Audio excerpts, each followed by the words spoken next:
হাবিব বিন জায়েদের বাম পা কেটে ফেলা হলো, দুটি হাত কেটে ফেলা হয়েছে, পা দুটি কেটে ফেলা হয়েছে। হাবিব বিন জায়েদের দেহটা মাটির মধ্যে পড়ে গেছে। এবার প্রস্তাব দেওয়া হয়, এখনো সময় আছে, নবী বলে স্বীকার করো। হাবিব বিন জায়েদ কোনোভাবেই নবী বলে স্বীকারোক্তি দেয় না। পুনরায় আদেশ করা হয়, হে জাল্লাদ, হাবিব বিন জায়েদের জিহ্বাটা টান দিয়ে বের করে জিহ্বাটা কেটে দাও। হাবিব বিন জায়েদের জিহ্বাটা জল্লাদ টান দিয়ে ধরে জিহ্বাটা কেটে দিয়েছে। এবার প্রস্তাবনা দিয়েছে, হে হাবিব বিন জায়েদ, এখনো সময় আছে, আমাকে নবী বলে স্বীকৃতি দাও। হাবিব বিন জায়েদ কথা বলার মতো কোনো সুযোগ নাই, যেহেতু জিহ্বা কেটে ফেলেছে। মাথা নাড়িয়ে বলতেছে, তোমাকে আমি নবী বলে স্বীকার করব না। হাবিব বিন জায়েদের গলার মধ্যে ছুরি চালাইয়া শরীর থেকে গলাটা মাথাটা আলাদা করে ফেলেছে। তবুও হাবিব বিন জায়েদ কাফেরের সামনে, বেঈমানের সামনে, ভণ্ড নবীর সামনে নিজেকে তিনি সুপর্দ করেন নাই। মুহাদ্দিসিনে কেরাম হাদিসের ব্যাখ্যার মধ্যে লিখতেছে, হাবিব বিন জায়েদের হাত নেই, পা নেই, মাথা নেই, শুধুমাত্র শরীর থেকে কালিমায়ে তাইয়্যিবা এবং কালিমায়ে শাহাদাতের আওয়াজ বের হচ্ছে। হাবিব বিন জায়েদের শরীরের মধ্য থেকে আওয়াজ বের হচ্ছে, লা ইলাহা ইল্লাল্লাহ মুহাম্মাদুর রাসূলুল্লাহ।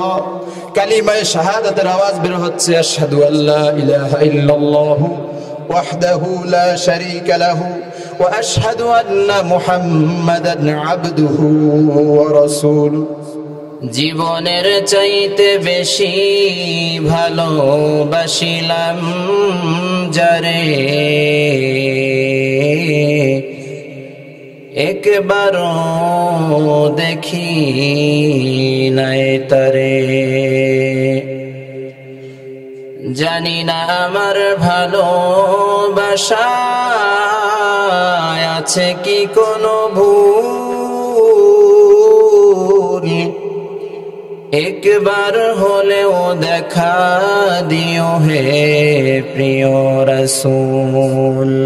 বজকে রশহর চবিনি দর খরুশাজ ওলে দানা তরি মানা কে গোশাজ না বুলবুল বর গুলশ তসবিহ খাহিশত बहर कारे बतशबीहश ज़बानिस्त मोमिना ज़िक्रे खुदा बिसियारे याद ऊ कुन याद ऊ ला इलाहा इल्लल्लाह। इस जमीনের মধ্যে সর্বপ্রথম আল্লাহ তাআলা জিন জাতিকে পাঠাইছেন। কোন জাতি? জিন জাতি। জিনদেরকে পাঠিয়েছেন, উদ্দেশ্য কি ছিল? উদ্দেশ্য ছিল একমাত্র কেবলমাত্র আল্লাহ তাআলার ইবাদত। ইবাদতের উদ্দেশ্যে আল্লাহ তাআলা জিন জাতিকে দুনিয়াতে পাঠাইলেন। পাঠানোর পরে এরা দুনিয়াতে আল্লাহ তাআলার গোলামি করবে তো দূরের কথা, অল্প কিছু সংখ্যক জিন গোলামি করলেও অধিকাংশ জিন আল্লাহ তাআলার নাফরমানিতে লিপ্ত হয়ে গেছে। এই জমিনের মধ্যে জিন আল্লাহ তাআলার নাফরমানিতে লিপ্ত হওয়ার পর আল্লাহ তাআলা জমিনের মধ্যে ফেরেশতা পাঠাইলেন। ফেরেশতার দল জিনদেরকে ধাওয়া শুরু করে। আল্লাহ তাআলার হুকুমে ফেরেশতারা জিনদেরকে ধরে ধরে মেরে ফেলতে শুরু করেছে। জিনেরা বিভিন্ন জায়গার মধ্যে পলায়ন করে, কিন্তু পালানোর কোনো সুযোগ নাই, কারণ মারার হুকুম দিয়েছেন আল্লাহ। ফেরেশতাদের হাত থেকে বাঁচার কোনো সুযোগ নেই। জিনদেরকে আল্লাহ তাআলা ফেরেশতার মাধ্যমে মারতে শুরু করেছেন। ফেরেশতারা জিনদেরকে মারতে মারতে একেবারে ইবলিসের কাছে চলে এসেছে। ইবলিস ছিল তো ওই সময়ে, তদানীন্তন সময়ে ইবলিস বিখ্যাত আবেদ। রুকুতে গেছে তো শত শত বছর রুকুর মধ্যে চলে গেছে, সিজদায় গেছে তো সিজদার মধ্যে অসংখ্য বছর চলে গেছে। মানে ইবলিসের অবস্থা ছিল আল্লাহ তাআলার গোলামি এত পরিমাণে করেছে, ইবলিসের গোলামি দেখে ফেরেশতারা মুগ্ধ হয়ে গেছে। ইবলিসের গোলামি দেখার পরে ফেরেশতার দল অন্য দুষ্ট জিনদেরকে মেরে ফেললেও ইবলিসকে তারা মারল না, মায়া করে রেখে দিল। ফেরেশতার দল বলতেছে, ইয়া রাব্বাল আলামিন, ইবলিস সে তো একজন আবেদ, সে তোমার অনেক ইবাদত করে, তোমার কুদরতি কদমের মধ্যে সিজদায় লুটিয়ে পড়ে, তোমাকে রুকু করে, তোমাকে সিজদা করে, তোমার গোলামি করে, তোমার দাসত্ব করে। আল্লাহ, আমরা দুষ্ট জিনদেরকে মেরে ফেলেছি, কিন্তু আমরা ইবলিসের ইবাদত দেখে মুগ্ধ হয়েছি, আমরা ইবলিসকে মারতে চাই না। সমস্ত দুষ্ট জিনদেরকে মেরে ফেললেন, কিন্তু ইবলিসকে রেখে দিলেন। ফেরেশতারা এই জমিনের মধ্যে ইবাদত করতেছে, ইবলিসও ইবাদত করতেছে, কিন্তু ফেরেশতাদের থেকেও ইবাদতের দিক থেকে ইবলিস অনেক এগিয়ে গেছে। এগিয়ে যাওয়ার কারণে আল্লাহ তাআলা ইবলিসকে মুআল্লিমুল মালাইকা অর্থাৎ ফেরেশতাদের লিডার হিসেবে ইবলিসকে স্বীকৃতি দিয়েছেন। ইবলিস তখন ফেরেশতাদের লিডার হওয়ার পরে ইবলিসের অহংকার কমবে তো দূরের কথা, ইবলিসের অহংকার বৃদ্ধি পেয়েছে। সে একে একে আল্লাহ তাআলার বিভিন্ন সৃষ্টি নিয়ে ভুল ধরতে শুরু করেছে। আল্লাহ পাক রব্বুল আলামিন ফেরেশতাদের সাথে পরামর্শ করলেন, হে ফেরেশতার দল, وَإِذْ قَالَ رَبُّكَ لِلْمَلَائِكَةِ إِنِّي جَاعِلٌ فِي الْأَرْضِ خَلِيفَةً। হে ফেরেশতার দল, আমি তোমাদের সাথে পরামর্শ করতে চাই। আমি আল্লাহ তোমাদের সাথে পরামর্শ করলাম। আমি আল্লাহ জমিনের মধ্যে জিনদেরকে পাঠাইছিলাম, ওরা অনেক বেশি দুষ্ট হয়ে গেছে, ওরা ইবাদত ছেড়ে দিয়েছে, তাই ওদেরকে আমি ধ্বংস করে দিয়েছি। হে ফেরেশতারা, তোমরা ইবাদত করতেছো, আমি আল্লাহ অন্তরে প্রশান্তি পাচ্ছি, কুদরতে অন্তর ঠান্ডা হচ্ছে, কিন্তু তবুও কেন যেন অপূর্ণতা রয়ে গেছে। তোমাদের মধ্যে শুধুমাত্র ইবাদত করার ক্ষমতা আছে, ইবাদত লঙ্ঘন করে গুনাহ করে পরবর্তীতে আবার আমি আল্লাহ তাআলার কাছে তওবা করার ক্ষমতা তোমাদের মধ্যে নাই। এজন্য আমি এমন এক জাতিকে দুনিয়ার জমিনে সৃষ্টি করতে চাই, খলিফা হিসেবে প্রেরণ করতে চাই। যারা নেক কাজ করবে তো করবে, অবশ্যই করবে, কিন্তু মাঝে মাঝে আমি আল্লাহর নাফরমানি করে আমি আল্লাহর কুদরতি কদমে সিজদা দিয়ে কান্নায় লুটিয়ে পড়বে। সুবহানাল্লাহ, জোরে বলেন। আল্লাহ পাক রব্বুল আলামিন ফেরেশতাদের সামনে প্রস্তাবনা পেশ করলেন, وَإِذْ قَالَ رَبُّكَ لِلْمَلَائِكَةِ إِنِّي جَاعِلٌ فِي الْأَرْضِ خَلِيفَةً قَالُوا أَتَجْعَلُ فِيهَا مَن يُفْسِدُ فِيهَا وَيَسْفِكُ الدِّمَاءَ وَنَحْنُ نُسَبِّحُ بِحَمْدِكَ وَنُقَدِّسُ لَكَ। আল্লাহ পাক রব্বুল আলামিন যখন প্রস্তাবনা পেশ করলেন, এটা আল্লাহ তাআলার প্রস্তাবনা নয়, এটা আল্লাহ তাআলার সিদ্ধান্ত। তবুও ফেরেশতাদের সাথে আল্লাহ তাআলা পরামর্শ স্বরূপ তাদের সামনে যখন বললেন, তারা বললেন, আল্লাহ, আপনি কি জমিনের মধ্যে এমন এক জাতি প্রেরণ করবেন যারা রক্ত বের করবে, অর্থাৎ খুন করবে, মানুষ হত্যা করবে, যারা রক্ত প্রবাহিত করবে, যারা জমিনের মধ্যে ধ্বংসযজ্ঞ চালাবে, যারা জমিনকে বিশৃঙ্খলা করে তুলবে, এমন জাতিকে কি আপনি সৃষ্টি করতে চান? এদেরকে সৃষ্টি করার কি দরকার? এদেরকে সৃষ্টি করার কি দরকার আছে? আমরা তো আপনার জন্য রুকু করি, আমরা তো আপনার জন্য তাসবিহ পাঠ করি, আল্লাহ আমরা তো আপনার প্রশংসা করি, আপনার পবিত্রতা বর্ণনা করি, এরপরেও আপনি এদেরকে কেন বানাতে চান? ক্বালু আতাজআলু মান ইউফসিদু ফিহা ওয়া ইয়াসফিকুদ দিমা ওয়া নাহনু নুসাব্বিহু বিহামদিকা ওয়া নুকদ্দিসু লাক। আল্লাহ তাআলা ফেরেশতাদের জবাবে বলতেছে, ক্বালা ইন্নী আ'লামু মা লা তা'লামুন। আল্লাহু আকবার। আরো জোরে আল্লাহু আকবার। আল্লাহ তাআলা ডাক দিয়া বলেন, ফেরেশতার দল, আমি আল্লাহর কথার উপরে তোমরা কথা বলেছো, আমি আল্লাহর সিদ্ধান্তের উপরে তোমরা কটুবাক্য করেছো, তোমরা কথা বলেছো, তোমরা আমি আল্লাহ যা জানি তা তোমরা জানো না।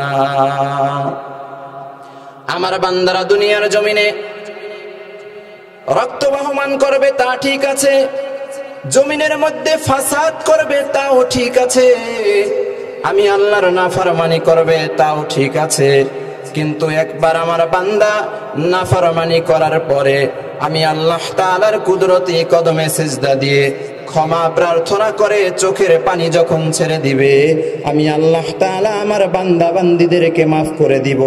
আমি আল্লাহর কুদরতি অন্তরটা তখন ঠান্ডা হয়ে যাবে। ফেরেশতাদের মধ্যে নেকি করার ক্ষমতা আছে, কিন্তু গুনাহ করার ক্ষমতা আল্লাহ দেন নাই।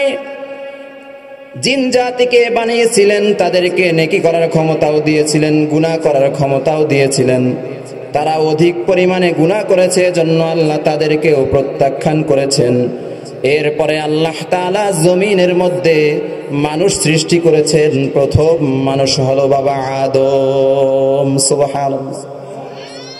আল্লাহ পাক রব্বুল আলামিন মানুষ সৃষ্টি করেছেন। কোন কারণে মানুষকে দুনিয়াতে প্রেরণ করেছেন? আল্লাহ তাআলা কুরআনে হাকীমের মধ্যে বলেন, ওয়া মা খালাকাতুল জিন্না ওয়াল ইনসা ইল্লা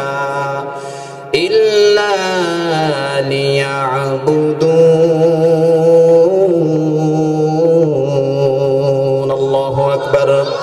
এই কালামে জিন্দা কুরআনে হাকীম হিকমতে উলায়া জালাসতু কদিম জামিউল ইলম ফিল কুরআনে হাকীম তাকাসুর আনহু ওয়াফহামুর রিজালিন।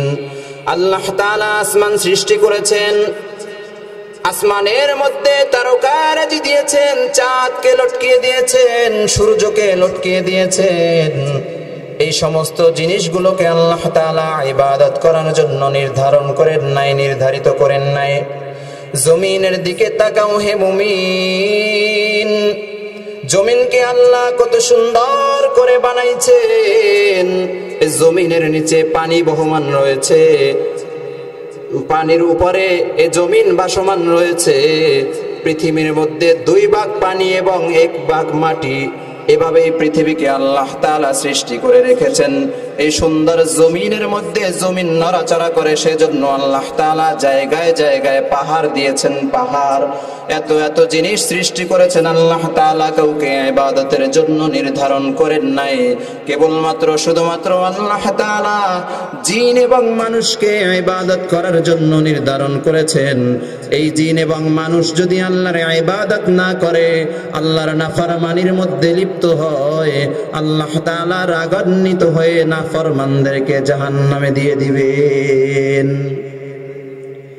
এজন্য আমাদের সতর্ক হতে হবে। উপস্থিত সম্মানিত মুসল্লিবৃন্দ, আল্লাহ পাক রব্বুল আলামিন মানুষ সৃষ্টি করার পরে যে হায়াত দিয়েছেন, এই হায়াতকে আল্লাহ তাআলা সংক্ষিপ্ত বলেছেন, একেবারে সংকীর্ণ বলেছেন। আল্লাহ তাআলা সূরাতুল মুলকের 2 নম্বর আয়াতের মধ্যে বলেছেন, আল্লাযী খালাকাল মাউতা ওয়াল হায়াতা লিয়াবলুয়াকুম আইয়ুকুম আহসানু আমালা ওয়া হুয়াল আজিজুল গফুর। আল্লাহ পাক রব্বুল আলামিন ডাক দিয়া বলেন, الذي خلق الموت والحياة ليبلوكم أيكم أحسن عملا। আমি আল্লাহ মউতকে সৃষ্টি করেছি এবং হায়াতকে সৃষ্টি করেছি আল্লাহ তাআলা প্রথমে মৌতের কথা বলেছেন, এরপরে হায়াতের কথা বলেছেন। এর মাধ্যমে আমরা বুঝতে পারি মুফাসসিরিনে কেরাম ইবনে কাসির রাহমাতুল্লাহি আলাইহি তাফসীরে ইবনে কাসিরের মধ্যে বিস্তারিত বর্ণনা করেছেন। আল্লাহ তাআলা যে বললেন আমি আল্লাহ প্রথমে মৌত সৃষ্টি করেছি এরপরে হায়াত সৃষ্টি করেছি, এই কথা বোঝানোর কারণ হলো আমাদেরকে আল্লাহ তাআলা বুঝিয়েছেন দুনিয়ার জিন্দেগিতে তোমাদেরকে যে আমি আল্লাহ যে হায়াত দান করেছি, এই হায়াত একেবারে সামান্য, এই হায়াতকে আমি আল্লাহ তাআলা অতটা গ্রহণযোগ্য মনে করি না। তোমাদের মৃত্যু হলো প্রথম, মৃত্যুর পরে যে জীবনটা আসবে পরকালের জীবন, এটাই হলো তোমাদের মূল হায়াত। সুবহানাল্লাহ। আমাদের মৃত্যুর আগে যে হায়াতটা আছে, এই হায়াতকে আল্লাহ তাআলা অতটা গুরুত্বপূর্ণ বলেন নাই, মনে করেন নাই। কারণ এই সংক্ষিপ্ত হায়াত এটা হলো আখিরাতের ফসল কামাই করার জন্য আল্লাহ তাআলা দিয়েছেন। আমাদের আসল জীবন হলো মৃত্যুর পর। এজন্য আল্লাহ তাআলা বলেন আইয়ুকুম আহসানু আমালা, আমি তোমাদেরকে দুনিয়াতে পাঠিয়েছি এজন্য পরীক্ষা করতেছি, দেখা যাক কে বেশি ভালো আমল করে। কথা বলো কেন তোমরা? আমাদেরকে দুনিয়াতে পাঠানোর কারণ হলো আল্লাহ তাআলা আমাদেরকে সৃষ্টি করেছেন দুনিয়াতে পরীক্ষার জন্য পাঠিয়েছেন। এই জমিনটা হলো পরীক্ষার ময়দান, এই জমিনটা হলো পরীক্ষার হল। আল্লাহ তাআলা দেখতে চান কে ভালো আমল করে আর কে খারাপ আমল করে। কালো আমি কি আপনার সাথে জান্নাতে শরীক হতে পারবো? পয়গম্বর বলতেছেন আল মারউ মা'a মান আহাব্বা, দুনিয়াতে যে যাকে বেশি মোহাব্বত করবে কিয়ামতের ময়দানে সে তার সাথেই উঠবে। সুবহানাল্লাহ, জোরে বলেন। সাহাবীর হৃদয়ে প্রশান্তি পেল। সরকারে দো আলমের একজন সাহাবী কাব ইবনে আসলামি রাদিয়াল্লাহু তাআলা আনহু পয়গম্বর আরবি সাল্লাল্লাহু আলাইহি ওয়াসাল্লামের ওযুর পানির ব্যবস্থা করতেন। হঠাৎ একদিন তাহাজ্জুদ নামাজের সময় কাব ইবনে আসলামি রাদিয়াল্লাহু তাআলা আনহু পয়গম্বরের জন্য পানির ব্যবস্থা করলেন, ওযুর পানির ব্যবস্থা করেছেন। পয়গম্বরের জন্য আরো যাবতীয় সামানগুলো জোগাড় করেছেন, মেসওয়াক নিয়ে হাজির হয়ে গেছেন।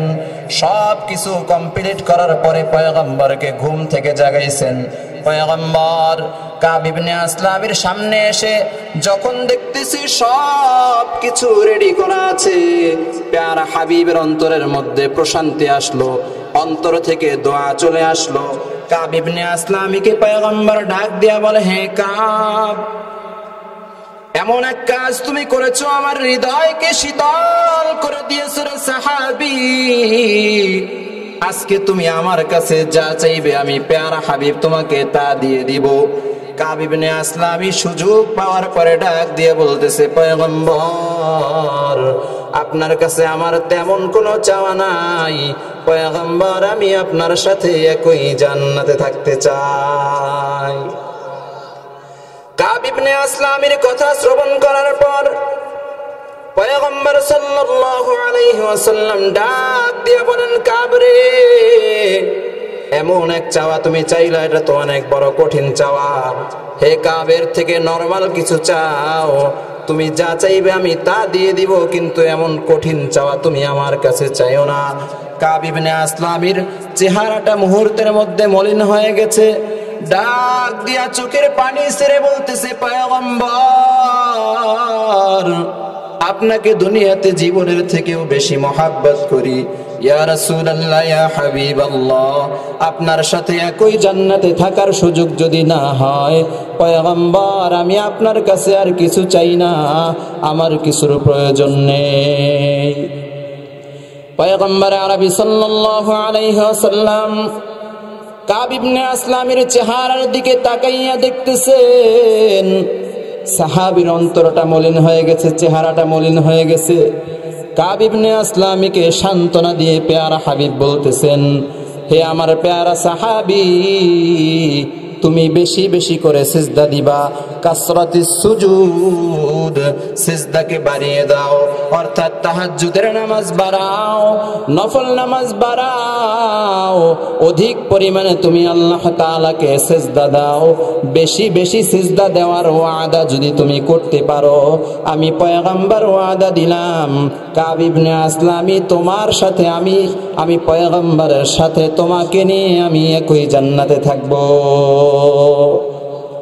এই হাদিস থেকে আমাদের শিক্ষা কি? সিজদা বৃদ্ধি করতে হবে। 5 ওয়াক্ত নামাজ তো পড়বই, পাশাপাশি তাহাজ্জুদের নামাজ, ইশরাকের নামাজ, আওয়াবিনের নামাজ, আরো অধিক পরিমাণে আমাদেরকে নামাজ বৃদ্ধি করতে হবে। পারবো তো ইনশাআল্লাহ? আল্লাহ তাআলা যেন আমাদেরকে তৌফিক দান করেন। তাহলে জান্নাতি কাফেলার 1 নম্বরের দল হলো নবীদের দল, 2 নম্বরের দল হলো সিদ্দিকিনদের দল। সিদ্দিকিনদের মধ্যে প্যারা হাবিবের পরে তার উম্মতের মধ্যে সব থেকে বড় সিদ্দিক অর্থাৎ সিদ্দিকে আকবর হলো হযরতে আবু বকর রাদিয়াল্লাহু তাআলা আনহু। সুবহানাল্লাহ। সব থেকে বড় সিদ্দিকের নাম কি? হযরতে আবু বকর সিদ্দিক রাদিয়াল্লাহু তাআলা আনহু। আবু বকর সিদ্দিক রাদিয়াল্লাহু তাআলা আনহু কেমন সিদ্দিক, কেমন সত্যবাদী, কেমন বিশ্বাসী! পয়গম্বর আরবি সাল্লাল্লাহু আলাইহি ওয়াসাল্লাম নবুয়ত পাওয়ার পর তার স্ত্রীকে ইসলামের দাওয়াত দিলেন। খাদিজাতুল কুবরা রাদিয়াল্লাহু তাআলা আনহাকে ইসলামের দাওয়াত দিলেন। হযরতে আলী রাদিয়াল্লাহু তাআলা আনহাকে ইসলামের দাওয়াত দিলেন। হযরতে যায়েদ বিন হারেসাকে ইসলামের দাওয়াত দিলেন। পাশাপাশি হযরতে আবু বকর সিদ্দিক রাদিয়াল্লাহু তাআলা আনহুকেও ইসলামের দাওয়াত দিলেন। 4 জন মুসলমান হয়ে গেল। আবু বকরের পরিস্থিতি এমন ছিল, যখন প্যারা হাবিব বলেছে আমি আল্লাহর পক্ষ থেকে নবুয়ত লাভ করেছি, হে আবু বকর তুমি কালেমা পড়ে মুসলমান হয়ে যাও। আবু বকর এমন বিশ্বাসী ছিল, এমন সত্যবাদী ছিল, সে প্যারা হাবিবকে দ্বিতীয় কোনো প্রশ্ন করে নাই, জবানের মধ্যে বলে দিয়েছে লা ইলাহা ইল্লাল্লাহু মুহাম্মাদুর রাসূলুল্লাহ। সুবহানাল্লাহ। আবু বকর সিদ্দিক রাদিয়াল্লাহু তাআলা আনহু প্যারা হাবিবের উম্মতের মধ্যে সর্বশ্রেষ্ঠ উম্মতের নাম হলো আবু বকর। প্যারা হাবিবের সব থেকে প্রিয় সাহাবীর নাম হলো আবু বকর। আবু বকর সিদ্দিক রাদিয়াল্লাহু তাআলা আনহু মুসলমান হয়ে গেলেন। এরকম ভাবে ধীরে ধীরে ইসলামের দাওয়াত গোপনে গোপনে চলতেছে। প্যারা হাবিবের কাছে বারবার আবু বকর অনুমতি চায়, ইয়া রাসূলুল্লাহ, ইয়া হাবিবাল্লাহ, আর কত গোপনে আমরা ইবাদত করব, আর কত গোপনে আমরা নামাজ পড়ব, আর কত গোপনে আমরা কালিমার দাওয়াত দিব। পয়গম্বর অনুমতি দেন, প্রকাশ্যে কাবা চত্বরে দাঁড়াইয়া আমি লা ইলাহা ইল্লাল্লাহর সাক্ষ্য উঁচু আওয়াজে দিতে চাই। আল্লাহু আকবার। আবু বকর সিদ্দিক রাদিয়াল্লাহু তাআলা আনহু বারবার প্যারা হাবিবের কাছে বায়না করতেছেন, আল্লাহর রাসূল অনুমতি দেন না। বারবার বলতেছে, হে আবু বকর আমরা সংখ্যায় একেবারে কম, আমরা যদি কালিমার দাওয়াত প্রকাশ্যে নিয়ে বের হই, কাফেররা আমাদের অস্তিত্ব বিলীন করে দিবে। আল্লাহর পক্ষ থেকে এখনো প্রকাশ্যে কিছু বলার এখনো পর্যন্ত আল্লাহর পক্ষ থেকে আদেশ আসে নাই। হে আবু বকর, আল্লাহ যখন আদেশ করবেন অবশ্যই আমরা প্রকাশ্যে ইসলামের দাওয়াত দিতে যাব। সুবহানাল্লাহ। আবু বকর সিদ্দিক রাদিয়াল্লাহু তাআলা আনহু হৃদয়ের মধ্যে ব্যথা নিয়ে সময় অতিক্রম করতেছেন। প্যারা হাবিব অনুমতি দেন না, আবু বকর সহ্য করতে পারেন না। এরকম করতে করতে মুসলমানদের সংখ্যা দাঁড়ালো প্রায় 50 জন। ওইদিকে পুনরায় আবার আবু বকর সিদ্দিক প্যারা হাবিবের সামনে গিয়ে বলতেছে, ইয়া রাসূলুল্লাহ, ইয়া হাবিবাল্লাহ, আর সহ্য হয় না, আমার হৃদয় আর বাধা মানে না। ইয়া রাসূলুল্লাহ, আমাকে অনুমতি দেন, প্রকাশ্যে আমি গিয়ে ইসলামের দাওয়াত কাবা চত্বরে দাঁড়াইয়া দিতে চাই। আল্লাহু আকবার। প্যারা হাবিব এবার হযরতে আবু বকর সিদ্দিক সহ সমস্ত সাহাবায়ে কেরামদেরকে অনুমতি দিয়ে দিলেন, হে সাহাবায়ে কেরাম, যাও যাও ইসলামের দাওয়াত এবং এবার প্রকাশ্যে দেওয়া শুরু করে দাও। আবু বকর সিদ্দিক রাদিয়াল্লাহু তাআলা আনহু সাহাবায়ে কেরামের কাফেলা নিয়ে মোটামুটি 30-40 জন সাহাবায়ে কেরামদেরকে নিয়ে কাবা চত্বরে গিয়ে উপস্থিত হয়ে গেল। মুসলমানদের উপস্থিতি দেখে চতুর্দিক থেকে কাফের মুশরিকেরা দাঁড়িয়ে গেল। আবু বকর সিদ্দিক ইসলামের প্রথম খুতবা তিনি মক্কার কিনারায় দাঁড়াইয়া কাবা চত্বরে দাঁড়াইয়া উঁচু আওয়াজে ঘোষণা দিলেন, লা ইলাহা ইল্লাল্লাহ মুহাম্মাদুর রাসূলুল্লাহ। হে মক্কার কাফেরেরা, আমি এক আল্লাহর দাওয়াত তোমাদের সামনে দিচ্ছি, একাত্মবাদের ঘোষণা তোমাদের সামনে দিচ্ছি। আখিরি জামানার পয়গম্বর মুহাম্মদ সাল্লাল্লাহু আলাইহি ওয়াসাল্লাম আল্লাহ তাআলার মনোনীত নবী, এই ঘোষণা আমি তোমাদের সামনে প্রকাশ্যে দিচ্ছি। তোমরা সবাই মুসলমান হয়ে যাও, তোমরা কালেমায় দীক্ষিত হয়ে যাও। তোমরা যদি কালেমা পড়ে মুসলমান হয়ে যাও, তোমাদের জন্য আল্লাহ তাআলা জান্নাতকে নির্ধারণ করে রেখেছেন। আবু বকর সিদ্দিক রাদিয়াল্লাহু তাআলা আনহু বলিষ্ঠ কণ্ঠে কাফেরদের সামনে দাঁড়াইয়া ইসলামের প্রাথমিক যুগে প্রথম খুতবা যখন দিয়ে দিলেন, কাফেরদের মাথা গরম হয়ে গেল। কাফেররা চতুর্দিক থেকে ছুটে আসলো আবু বকরকে হত্যা করার জন্য। চতুর্দিক থেকে কাফেরের দল নিষ্ঠুরভাবে আবু বকর সিদ্দিক রাদিয়াল্লাহু তাআলা আনহুর উপরে হামলা চালাইলো। চতুর্দিক থেকে আবু বকরকে মারতেছে, কেউ লাঠি দিচ্ছে, কেউ ঘুষি দিচ্ছে, কেউ কিল দিচ্ছে। এভাবে চতুর্দিক থেকে অসংখ্য কাফেরের দল কাবা চত্বরে আবু বকর সিদ্দিক রাদিয়াল্লাহু তাআলা আনহুর উপর নির্মম অত্যাচার চালাইলো। এক পর্যায়ে হযরতে আবু বকর ব্যথায় কাতর হয়ে রক্তাক্ত শরীর নিয়ে জমিনের মধ্যে শুয়ে পড়েছে, কিন্তু না না কাফেররা এখনো মারা বন্ধ করে না। হযরতে আবু বকর রক্তাক্ত শরীর নিয়ে শুয়ে আছে, ওইদিকে উকবা নামে একজন কাফের, মক্কার নিকৃষ্ট কাফের, শক্ত জুতা পায়ে দিয়ে এসে আবু বকর সিদ্দিকের চেহারার মধ্যে বারবার লাথি দিতে শুরু করেছে। নাউজুবিল্লাহ।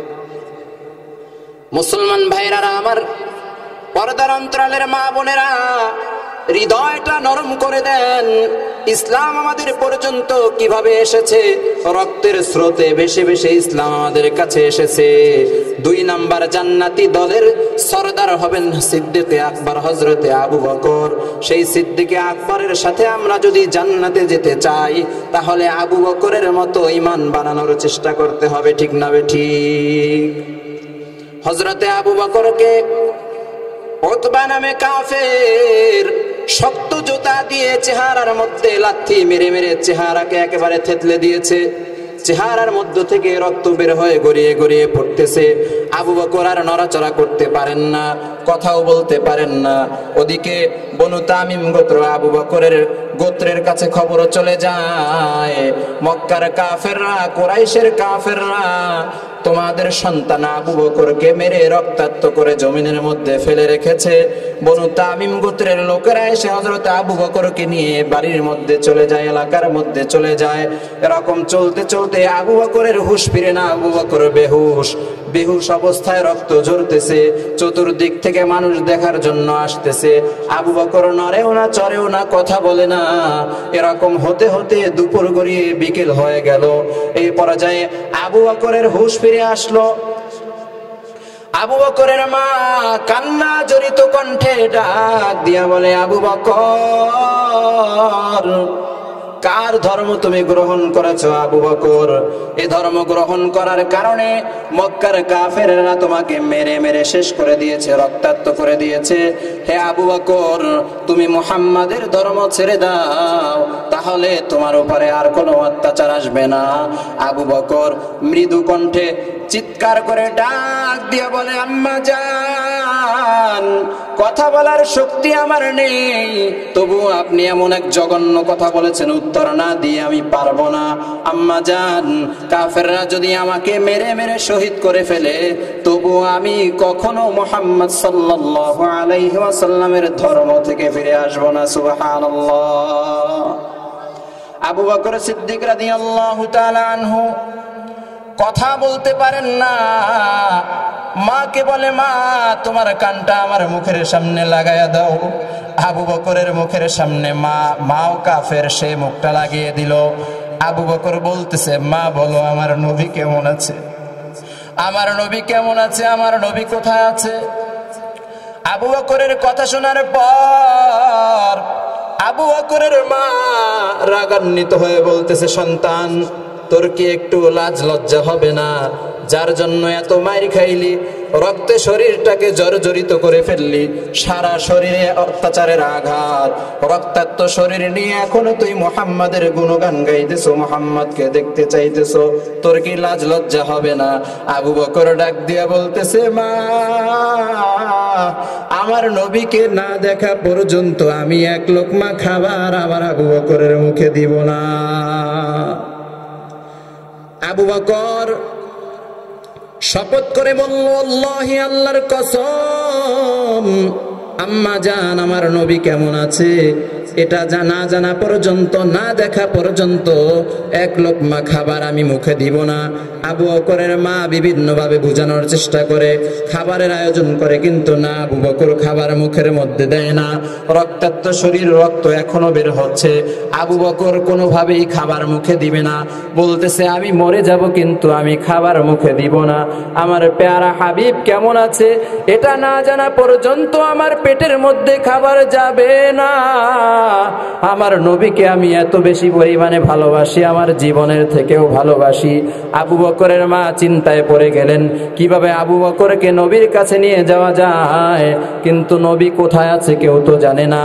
আবু বকর মৃদু কণ্ঠে ডাক দিয়া বলে, আম্মা জান আমাদের বাড়ির কাছাকাছি আর একটি বাড়ি আছে, যে বাড়ির মধ্যে হযরতে ওমরের বোন ফাতেমা বসবাস করে।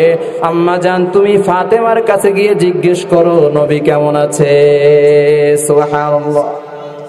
আবু বকরের মা ফাতেমার বাড়িতে চলে গেলেন, গিয়ে ডাক দিয়ে বলতেছে, ফাতেমা বলো মুহাম্মদ কেমন আছে? আমার সন্তান মরে যাচ্ছে তবুও মুহাম্মাদের নাম ভুলে না, হে ফাতেমা বলো। ফাতেমা বললেন, কোথায় আছে তা তো আমি সঠিক বলতে পারি না। ফাতেমা তিনিও আবু বকরের মায়ের কাছে সঠিক কথা বলতে চাচ্ছে না, কারণ হলো আবু বকরের মা ও কাফের। যদি কাফেরদের কাছে নবীর সংবাদ জানানো হয়, কাফেররা প্যারা হাবিবের উপরে আক্রমণ চালাবে। এজন্য আবু বকরের মায়ের কাছে ফাতেমা আসল ঘটনা বলে না। ফাতেমা বলতেছে, চলেন আমি আবু বকরের কাছে যাব। ফাতেমা আবু বকরের কাছে চলে আসলেন, কানের কাছে মুখটা লাগাইয়া আবু বকরকে বলতেছে, হে আবু বকর আমার নবী ভালো আছে, তুমি খাবার খাও। আবু বকর বলে, না না না, হে ওমরের বোন ফাতেমা, আমি নবীর চেহারা না দেখা পর্যন্ত এক লোকমা খাবারও মুখে দিব না। আবু বকরের মা টেনশনে পড়ে গেলেন। আবু বকর দাঁড়াইতে পারে না, তাকে নিয়ে আমি কিভাবে নবীর দরবারে যাব? আবু বকর বলেন, আম্মা জান আপনি এবং ফাতেমা দুইজনের কাঁধে আমি ভর করে নবীর দরবারে যাব।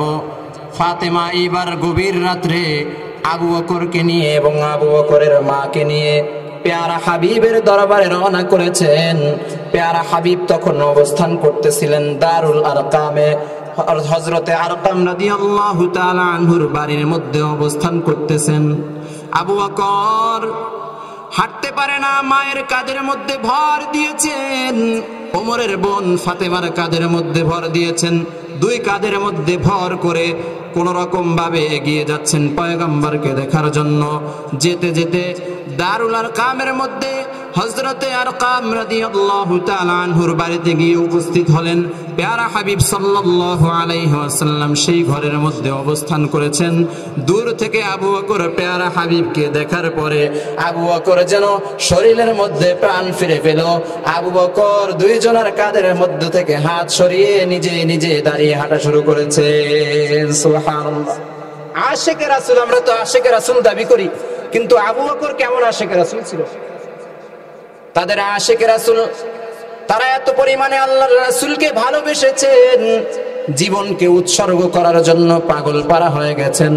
আজকে মুসলমান আমরা প্যারা হাবিবকে ভালোবাসার স্বীকৃতি দেই, কিন্তু আমরা সুন্নত নামাজ পড়তে চাই না, আমরা মেসওয়াক ব্যবহার করতে চাই না, আমরা নফল নামাজ পড়তে চাই না, খাবারের ক্ষেত্রে প্যারা হাবিবের সুন্নত মানতে চাই না, ঘুমের ক্ষেত্রে নবীজির সুন্নত মানতে চাই না, টয়লেটের ক্ষেত্রে আমরা প্যারা হাবিবের সুন্নত মানতে চাই না। এভাবে আশিকে রাসূল হওয়া যায় না। খাঁটে আশিকে রাসূল হতে হলে প্যারা হাবিবের সুন্নত মানতে হবে। আবু বকর সিদ্দিক রাদিয়াল্লাহু তাআলা আনহু আল্লাহর রাসূলের সামনে গিয়ে সালাম প্রদান করলেন। ইয়া রাসূলুল্লাহ, ইয়া হাবিবাল্লাহ, আমার হৃদয়টা অনেক ক্লান্ত, দেখেন কাফেররা মেরে আমাকে রক্তাক্ত করে দিয়েছে। ইয়া রাসূলুল্লাহ, ইয়া হাবিবাল্লাহ, আমাকে একটু আপনার বুকের মধ্যে জায়গা দেন।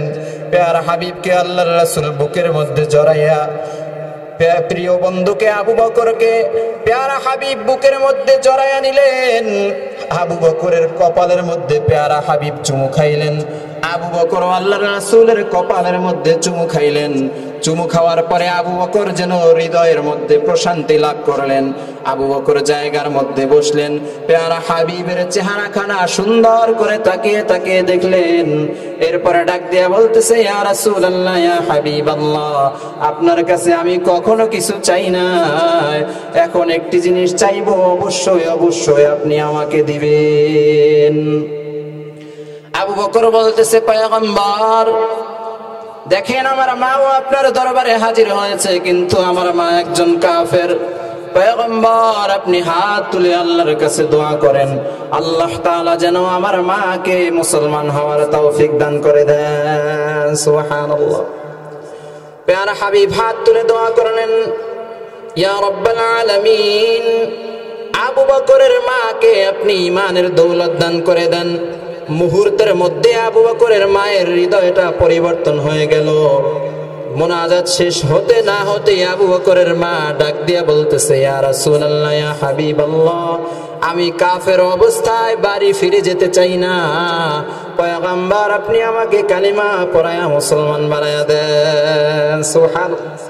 ওই মজলিসের মধ্যেই হযরতে আবু বকর সিদ্দিক রাদিয়াল্লাহু তাআলা আনহুর মা কালিমা পড়ে মুসলমান হয়ে গেছেন। সুবহানাল্লাহ।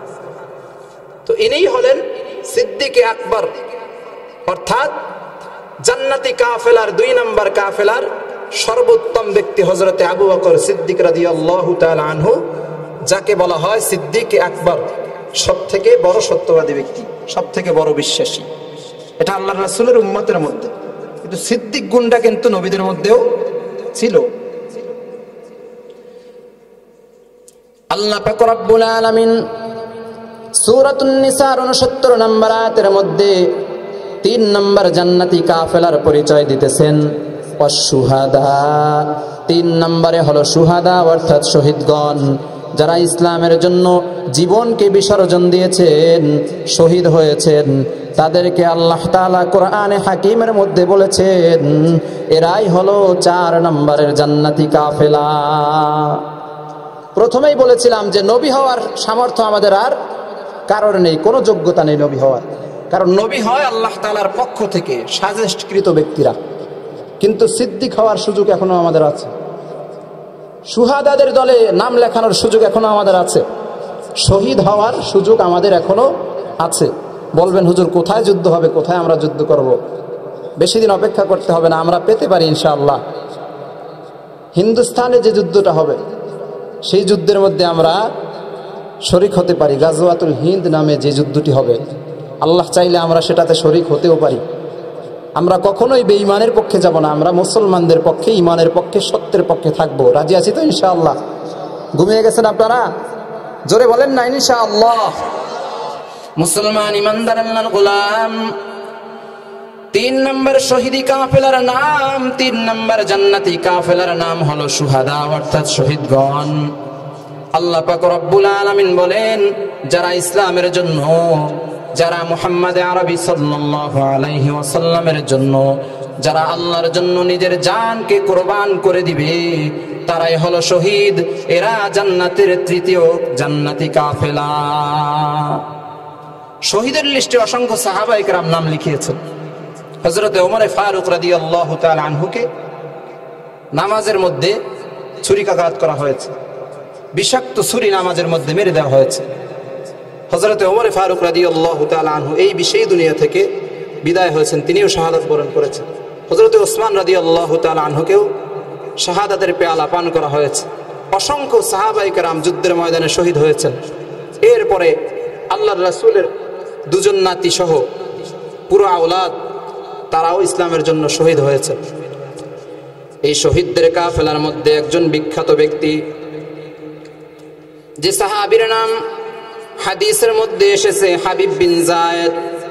হাবিব বিন যায়েদ রাদিয়াল্লাহু তাআলা আনহু পয়গম্বর আরবি সাল্লাল্লাহু আলাইহি ওয়াসাল্লামের একজন বিশ্বস্ত সাহাবী। ছোটবেলায় প্যারা হাবিবের হাতে হাত দিয়ে হাবিব বিন যায়েদ ওয়াদা করেছিলেন, পয়গম্বর আপনার হাতে হাত দিয়ে আমি ওয়াদাবদ্ধ হচ্ছি, আমি ইসলামের জন্য, আমি প্যারা হাবিবের মান ইজ্জত রক্ষার জন্য আমার জীবনকে কোরবান করে দিব। পয়গম্বর আপনার হাতে আমি শপথ করেছি, এই শপথ আমি কখনো ভাঙব না।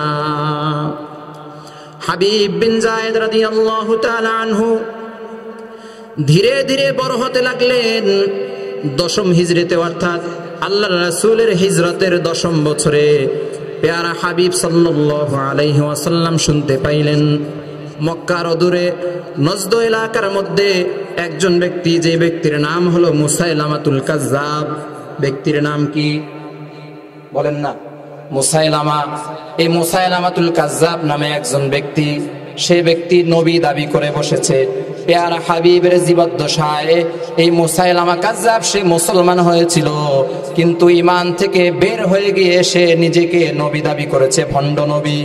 আমাদের নবীর পরে আর কোন নবী আসবেন না। পয়গম্বর সাল্লাল্লাহু আলাইহি ওয়াসাল্লাম বলেন, আনা খাতিমুন নাবিয়্যিন লা নাবিয়্যা বা'দি। আমি হলাম আল্লাহ তাআলার পক্ষ থেকে প্রেরিত শেষ নবী, আমার পরে দুনিয়াতে আর কেউ নবী হবেন না। আমাদের নবীর পরে যারা নবী দাবি করবে এরা সত্য নবী না মিথ্যা নবী?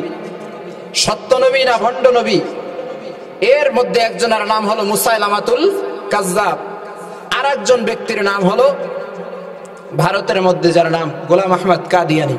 কি নাম? গোলাম আহমদ কাদিয়ানি। পঞ্চগ্রামের অসংখ্য উম্মত আছে, নাউজুবিল্লাহ। এই ভণ্ড নবীকেও মানুষ নবী মানতে শুরু করেছে।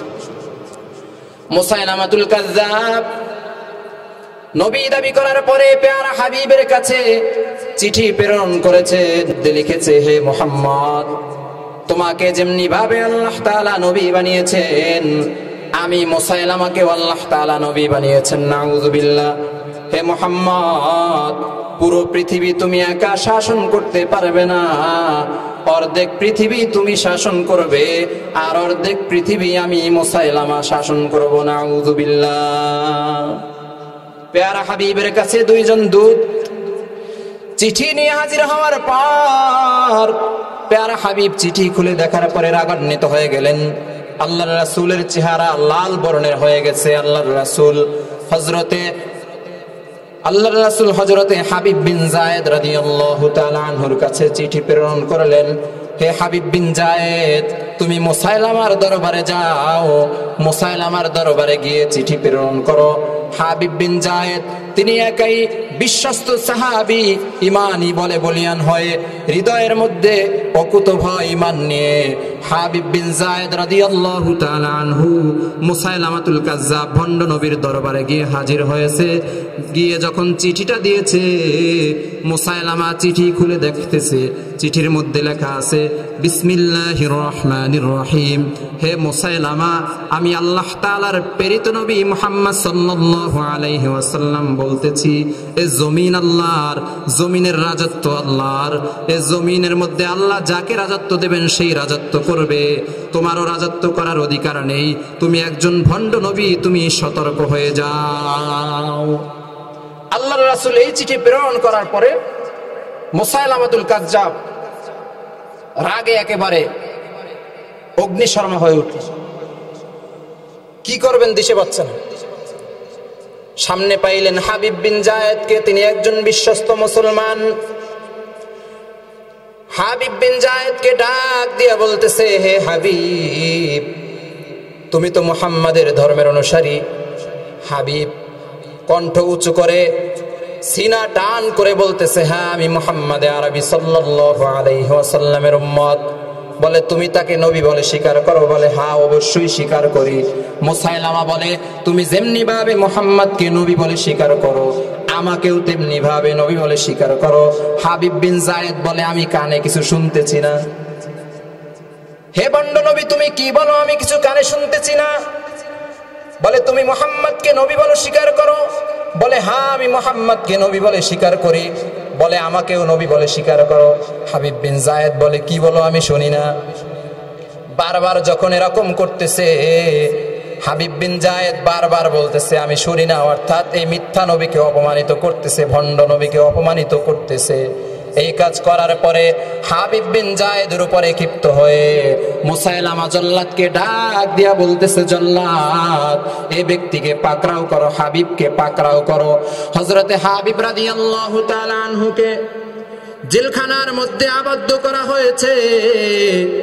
প্যারা হাবিবের বিশ্বস্ত সাহাবীকে জেলখানার মধ্যে শিকলে বন্দী করা হয়েছে। হযরতে হাবিব বিন যায়েদ রাদিয়াল্লাহু তাআলা আনহুর উপরে নির্মম নির্যাতন শুরু হয়েছে। খাবার বন্ধ করে দেওয়া হয়েছে, কিন্তু ঈমান থেকে চুল পরিমাণ নড়তেছে না।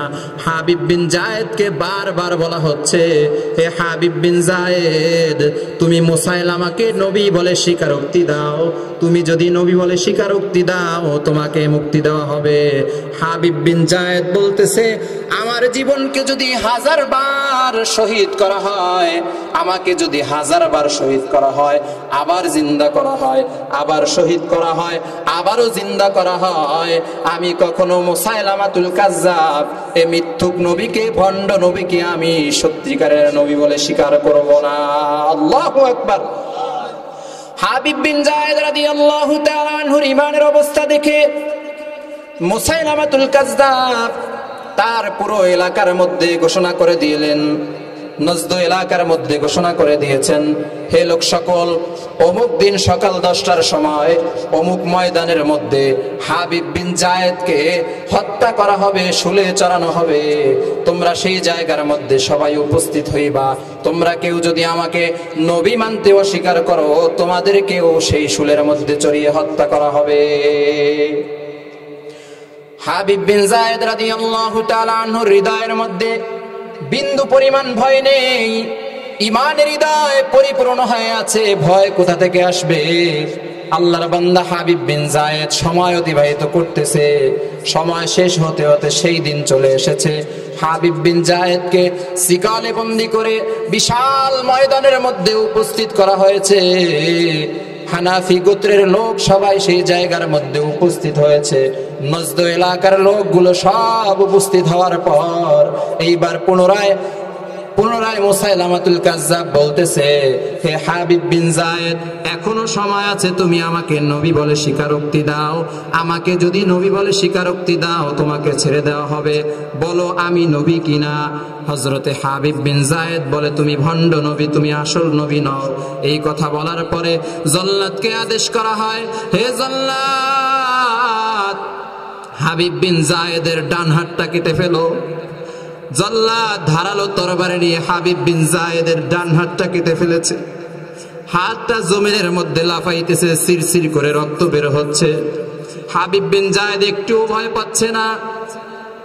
ব্যথাকে কন্ট্রোল করে তিনি ঈমানি আওয়াজে উঁচু কণ্ঠে বলতেছে, তোমাকে আমি নবী বলে স্বীকার করব না, তুমি অত্যাচার চালিয়ে যাও, লাভ নাই। পরবর্তীতে পুনরায় আবার যখন মুসাইলামাতুল কাজ্জাব বলতেছে আমাকে নবী বলে স্বীকার করো, হাবিব বিন যায়েদ বলে কখনো নয়, তুমি একজন কাজ্জাব, মিথ্যাবাদী, তোমাকে আমি নবী বলে স্বীকার করতে পারি না। এইবার আবার আদেশ করা হলো, জল্লাদ হাবিব বিন যায়েদের বাম হাতটা কেটে ফেলো। হাবিব বিন যায়েদের বাম হাতের উপরে ধারালো তরবারি দিয়ে হাতটা দ্বিখণ্ডিত করে দেওয়া হয়। হাত জমিনের মধ্যে লাফাইতেছে, দুই দিক থেকে দুই হাতের গোড়ালি থেকে রক্ত বের হয়ে পড়তেছে। ওইদিকে হাবিব বিন যায়েদ এখনো ঈমানি বলে বলিয়ান, তিনি অন্তরের মধ্যে একটু ভয় রাখেন নাই, কারণ মরে গেলেই তার জন্য জান্নাত অপেক্ষা করতেছে। সুবহানাল্লাহ। মুসাইলামাতুল কাজ্জাব পুনরায় বলতেছে এখনো সময় আছে। তুমি যদি এখনো আমাকে নবী বলে স্বীকার করে নাও, তোমাকে মুক্তি দিয়ে দিব, তোমাকে ছেড়ে দিব। যায়েদ, হাবিব বিন যায়েদ বলতেছে, কখনোই তোমাকে আমি নবী বলে স্বীকার করব না। মুসাইলামা আদেশ করলো, হে জাল্লাদ, হাবিবের ডান পাটা কেটে দাও। হাবিব বিন যায়েদের বাম পাটা তরবারি দিয়ে কেটে ফেলা হলো। একটু ইমানি বল থেকে তিনি পিছপা হন নাই। হাবিব বিন যায়েদ এখনো সাক্ষ্য দিচ্ছে, লা ইলাহা ইল্লাল্লাহ মুহাম্মাদুর রাসূলুল্লাহ। পুনরায় প্রস্তাবনা দেওয়া হলো, হে হাবিব বিন যায়েদ, এখনো সময় আছে, ঈমান ছেড়ে দিয়ে আমাকে নবী মানো। হাবিব বিন যায়েদ বলতেছে, কখনোই তোমাকে নবী মানবো না। জল্লাদকে আদেশ করা হলো, বাম পাটা কেটে ফেলো। হাবিব বিন যায়েদের বাম পা কেটে ফেলা হলো। দুটি হাত কেটে ফেলা হয়েছে, পা দুটি কেটে ফেলা হয়েছে। হাবিব বিন যায়েদের দেহটা মাটির মধ্যে পড়ে গেছে। এবার প্রস্তাব দেওয়া হয়, এখনো সময় আছে, নবী বলে স্বীকার করো। হাবিব বিন যায়েদ কোনোভাবেই নবী বলে স্বীকারোক্তি দেয় না। পুনরায় আদেশ করা হয়, হে জাল্লাদ, হাবিব বিন যায়েদের জিহ্বাটা টান দিয়ে বের করে জিহ্বাটা কেটে দাও। হাবিব বিন যায়েদের জিহ্বাটা জল্লাদ টান দিয়ে ধরে জিহ্বাটা কেটে দিয়েছে। এবার প্রস্তাবনা দিয়েছে, হে হাবিব বিন যায়েদ, এখনো সময় আছে, আমাকে নবী বলে স্বীকৃতি দাও। হাবিব বিন যায়েদ কথা বলার মতো কোনো সুযোগ নাই, যেহেতু জিহ্বা কেটে ফেলেছে। মাথা নাড়িয়ে বলতেছে, তোমাকে আমি নবী বলে স্বীকার করব না। হাবিব বিন যায়েদের গলার মধ্যে ছুরি চালাইয়া শরীর থেকে গলাটা মাথাটা আলাদা করে ফেলেছে। তবুও হাবিব বিন যায়েদ কাফেরের সামনে, বেঈমানের সামনে, ভণ্ড নবীর সামনে নিজেকে তিনি সুপর্দ করেন নাই। মুহাদ্দিসিনে কেরাম হাদিসের ব্যাখ্যার মধ্যে লিখতেছে, হাবিব বিন যায়েদের হাত নেই, পা নেই, মাথা নেই, শুধুমাত্র শরীর থেকে কালিমায়ে তাইয়্যিবা এবং কালিমায়ে শাহাদাতের আওয়াজ বের হচ্ছে।